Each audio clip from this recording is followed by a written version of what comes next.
Good afternoon, Dr. Naik. My name is Izzy Westbury. I'm the Secretary here at the Oxford Union. I have a very short question to ask. You talk about the hijab being something that serves to protect a woman. Surely it's extremely patronising and degrading to prevent a woman from making that decision for herself. How could you answer that? What's the question, sister? Can you repeat the question? I said, in your speech, you talk about the hijab being something that serves to protect a woman. But how is it not extremely patronising and degrading in not allowing a woman to make that decision herself? Sister posed a very good question, that when I say that hijab is required for a woman, isn't it not degrading for the woman to patronize it? Isn't it degrading? If you read the Quran and Islam has prescribed hijab. That means the woman should be covered. The only part that can be seen are the face and the hands up to the wrist. This is for the modesty. And it is not only mentioned in the Quran, it is also mentioned in the Bible.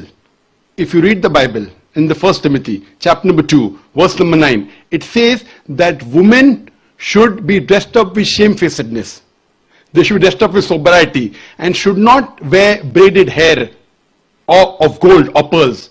It's further mentioned in the 1 Corinthians, chapter number 5, verse number 7 to 11. The woman that does not cover her head, then she dishonors her head. Her head should be shaved off. Anyway, I don't agree with this. I'm just quoting you from the Bible.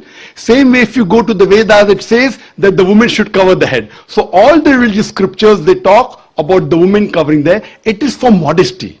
It is not to degrade the woman. And if you analyze, there was allegation made against me saying that Dr. Zakir Naik says that that if they don't wear hijab, you know, that if you wear Western clothes, there are chances the woman will be raped.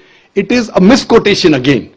What I said, that if women wear revealing clothes, they have more chances of being raped. What I was doing, the same newspaper, Sunday Times, which spoke against me 1 year before, on the March of 9th, 2009, Sunday Times carried an article.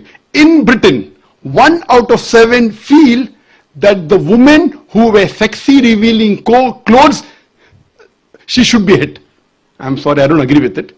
This is the statistics that was given in the Sunday Times on the 9th of March 2009, that in Britain, 1 out of 7 Britishers believe that the women who wear revealing and sexy clothes should be hit.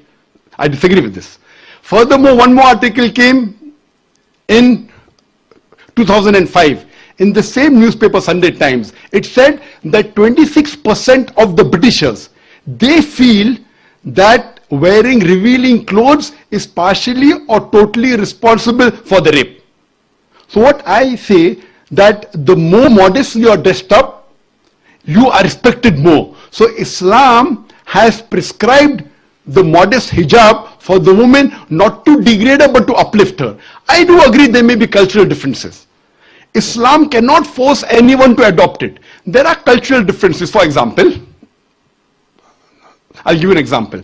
That some societies, what they feel, that even looking at a woman is immodest. Some societies feel looking is no problem, but touching a woman is immodest. Some of the society feels shaking hand is no problem. Some societies feel kissing no problem. Some societies feel doing anything as long as both agree is no problem. Different societies and different cultures have got different rules and regulation.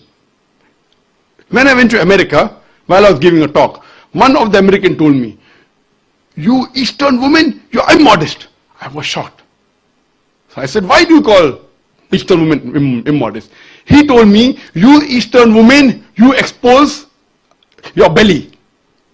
So in America and Western country, exposing belly is immodesty. In India, exposing belly is not immodesty, wearing shorts is immodesty. So what I've realized, sister, there's different culture, there's different system. Islam cannot force anyone to adopt. It's clearly mentioned in the Quran in Surah Baqarah chapter number 2, verse number 256, La ikraha fid din, there is no compulsion in religion. But if some women want to adopt the hijab because they feel modest and they feel respected, I feel no other woman should disagree. And when I've been to UK, I've seen hundreds and thousands of women who do cover their hair and who feel that they are uplifted because of this modesty. Hope that answers the question.